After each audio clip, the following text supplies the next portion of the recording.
अंजलि की शादी उसके पिता ने एक छोटे से परिवार में की। उस परिवार में केवल माँ और बेटा रहते थे। शादी करने के बाद अंजलि अपने ससुराल गई तो उसने भी नौकरी करने का फैसला किया और इस बात से आस पड़ोस के लोग जलते थे और वह भी अपने पति के साथ नौकरी करने लगी।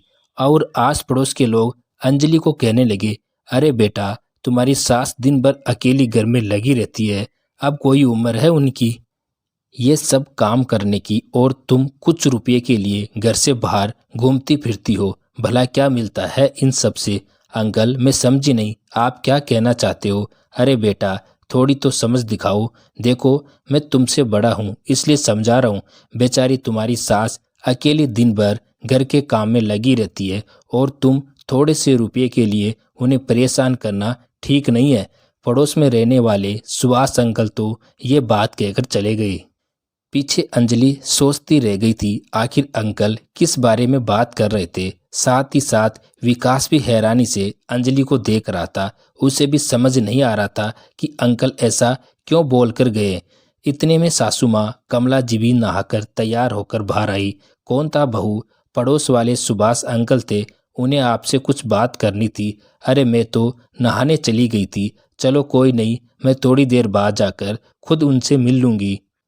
अभी पहले पूजा कर लूँ। नहाकर सासू माँ अपनी पूजा करने पूजा घर में चली गई। पीछे अंजलि खड़ी सोचती रह गई। ये पहली बार नहीं है जब किसी ने मुझे समझाइश दी है। आखिर क्या कारण है कि हर कोई मुझे समझाने को तैयार हो जाता है। खैर, अंजलि को ऑफिस के लिए देर हो रही थी, इसलिए उसने इस बातों पर अपना दिमाग लगाना ठीक नहीं समझा। इसलिए वह अपने काम में लग गई और बात आई गई हो गई। इतने में काम वाली बाई आई। भाभी, साफ सफाई का काम हो गया है, अब मैं रवाना होती हूँ। मम्मी जी के कमरे को अच्छे से साफ कर दिया ना? हाँ भाभी, कर दिया। ठीक है। काम वाली बाई भी अपने काम के लिए दूसरे घर रवाना हो गई। काम वाली बाई से स्पेशली मम्मी के कमरे के लिए क्यों पूछ रही थी? कुछ नहीं, बस ऐसे ही। अंजलि ने विकास से तो कुछ नहीं कहा, लेकिन कल शाम की बात उसे याद आ गई, जब पड़ोस वाली सुरेखा आंटी ने रात को वॉक करते समय उससे कहा था, कल मैं तुम्हारे घर गई थी, तुम्हारी सास अकेली ही अपने कमरे की सफाई में लगी हुई थी। इस उम्र में उन्हें कितना काम करना पड़ता है, थोड़ी मदद करा दिया करो। अंजलि को यह बात बहुत बुरी लगी, पर क्या कह सकती है। मम्मी जी शायद अपने कमरे की सफाई कर रही होगी, उसी समय सुरेखा आंटी आई होगी। यही सोचकर अंजलि फटाफट नाश्ता तैयार किया, अपना और विकास का टिफिन पैक किया और विकास तो ऑफिस के लिए रवाना हो गए। विकास सुबह 8 बजे निकल जाता था, वही अंजलि सुबह 9 बजे तक रवाना होती थी, फिर खुद तैयार होने अपने कमरे में चली गई। इतनी देर में अंजलि तैयार होकर बाहर नाश्ता करने आ गई। इतनी देर में सासू माँ अपनी पूजा कर अंजलि के पास आई। अरे बेटा, सुभाष अंकल निकल जाएंगे, मैं जाकर पहले उनसे बात करके आती हूँ। पर मम्मी जी, मुझे लेट हो जाएगा। अरे नहीं नहीं, मैं यूं गई यूं आई। अगर लेट भी हो तो तुम ताला लगाकर चाबी मुझे दे जाना। ठीक है, कहकर अंजलि नाश्ता करने लगी। वही कमला जी सुभाष जी के घर रवाना हो गई। अंजलि ने फटाफट नाश्ता किया, अपना टिफिन और पानी की बोतल उठाई और अपने बैग में रखकर घर को ताला लगाया और चाबी देने सुभाष अंकल के घर चली गई। जब वह अंकल के घर पहुंची तो अंदर हो रही बातों को सुनकर उसके पैरों तले जमीन खिसक गई। शायद उसी के बारे में बात हो रही थी। क्या भाभी जी, आपने तो अंजलि को इतना सिर पर चढ़ा रखा है। अभी महारानी तैयार होकर रवाना हो जाएगी और आप अकेले घर में काम करती रह जाओगी। ये आवाज़ तो सुभाष अंकल की पत्नी सुरेखा आंटी की थी। अब क्या कर सकते हैं भाई साहब, आजकल की बहू को खुद को समझना चाहिए और उन पर तो आत्मनिर्भर होने का भूत सवार है। अब उसके आगे अपनी सास को क्या समझेगी, लेकिन विकास को समझना चाहिए ना। क्या जोरू का गुलाम बना हुआ है। अब विकास भी क्या करे, जब बहू समझना नहीं चाहे तो। मेरा बेटा तो बहुत सीधा है, पर बहू बहुत तेज है, इसलिए दबकर रहना पड़ता है। आखिर कितनी सी जिंदगी है हमारी, मुझसे तो लड़ाई झगड़ा नहीं होता।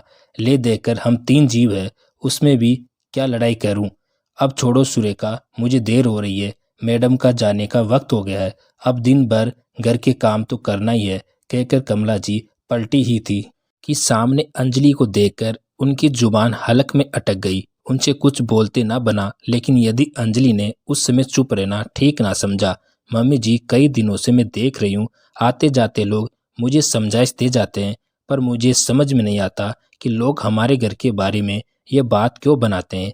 पर आज आपकी बातें सुनकर पता चल गया ये लोग हमारे घर की बातें क्यों बनाते हैं, क्योंकि आप खुद मौका देते हो उन्हें बात बनाने का। अरे बेटा, दिल पर क्यों ले रही हो? कमला जी तो बस अपने दिल की थोड़ी सी बात हमसे कह दिया करती थी। अब की बार सुभाष अंकल ने कहा, नहीं अंकल, मुझे आप लोगों से कोई शिकायत नहीं है, क्योंकि आप तो वही बोलोगे जो आप सुन रहे हो। लेकिन मम्मी जी, इन्हें क्या मिल जाता है बेचारी बनकर? जरा मैं भी तो सुनूं। अरे बेटा, वो भाभी को इस उम्र में भी काम करना पड़ रहा है, तो शायद इसीलिए सुरेखा जी ने कमला जी का पक्ष रखना चाहा।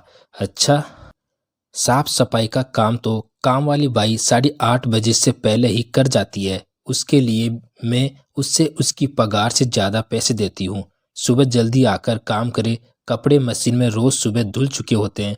नाश्ते के साथ साथ दोपहर का खाना भी मैं बना चुकी होती हूँ, क्योंकि मुझे और विकास दोनों को टिफिन लेकर जाना होता है। तो अब आप लोग ही बताओ कि हम इनसे ऐसा कौन सा काम करवा रहे हैं जिसका विलाप हर तरफ कर रही है। अंजलि की बात सुनकर सुभाष और सुरेखा ने कमला जी की तरफ देखा, जबकि कमला जी नजरें झुकाए खड़ी थी। मुझे माफ कर दे बेटा, बस मैं तो लोगों की हमदर्दी पाने के लिए। मम्मी जी, आपको तो सिर्फ हमदर्दी पाने का तरीका होता है। आप ये तो सोचे कि आपके बेटे बहू की कितनी बुराई हो रही है। अब तो अपनी आदत बदल लीजिए। माफ कर दे बहू, मैंने तो कभी इस तरीके से सोचा ही नहीं। आज के बाद मैं अपनी आदत बदलने की पूरी कोशिश करूंगी। ठीक है मम्मी जी, फिलहाल तो मुझे ऑफिस के लिए देर हो रही है, मैं चलती हूँ। अंजलि ने घर की चाबी कमला जी को पकड़ाई और वहां से चल दी।